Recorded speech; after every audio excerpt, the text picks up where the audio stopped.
ওং নমস্তে ভগবতে প্রণবায়। ভারত সেবাশ্রম সংঘের প্রাণ প্রতিষ্ঠাতা অলৌকিক দিব্যশক্তি সম্পূর্ণ মহাপুরুষ দেবাদিদেব মহাদেব আচার্য শ্রীমৎ স্বামী প্রণবানন্দজি মহারাজ শ্রী শ্রী ঠাকুরের আত্মপরিচয় দান।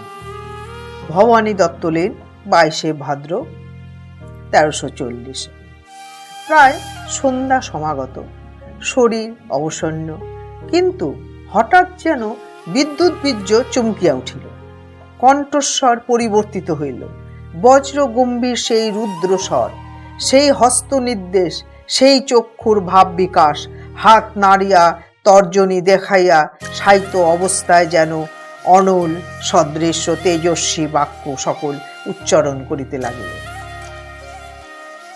একটি ঘটনা উপলক্ষে নিজ পরিচয় দান করিয়া তিনি বলিলেন, একজন জনক এক মহাপুরুষকে, আমি কে জানো? আমি বাবা গম্ভীরনাথ।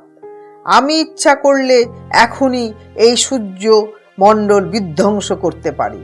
ইচ্ছা করলে যোগ শক্তির প্রভাবে তোমাকে ভস্ম করিয়া ফেলিতে পারি। আমি আসিয়াছি সহস্র গুণ শক্তি নিয়ে একটা নতুন ভাব দেওয়ার জন্য, জগৎকে একটা নতুন স্পেস দেওয়ার জন্য, সহস্র সহস্র লোককে গঠন করিবার জন্য।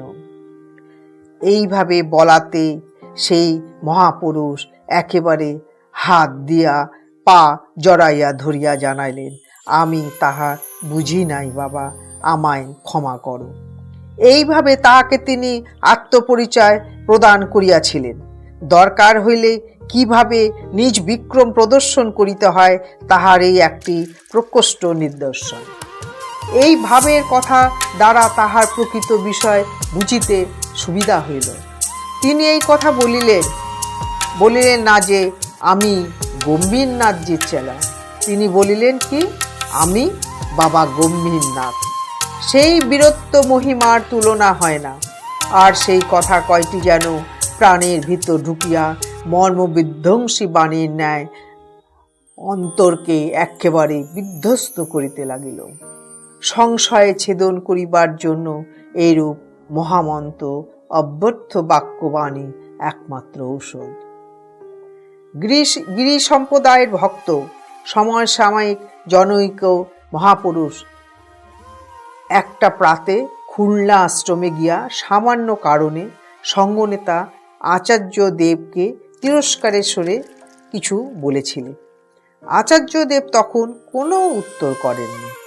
পরে ভৈরব নদের পরপারে খুলনা শহরে মহাপুরুষের অবস্থান গৃহে গিয়া রুদ্রদ্বার কক্ষে নিজ স্বরূপ ব্যক্ত করে তেজস্বিতার সহিত উপরোক্ত কথাগুলি তিনি বলেছিলেন। সেই গোপন কথা কেউ জানত না। শ্রী শ্রী আচার্যদেব ভবানী দত্ত লেনে অসুস্থ থাকাকালীন সরল শিশুর মতো নিজের অনেক কথায় শত প্রণোদিত হয়ে ব্যক্ত করেছিলেন।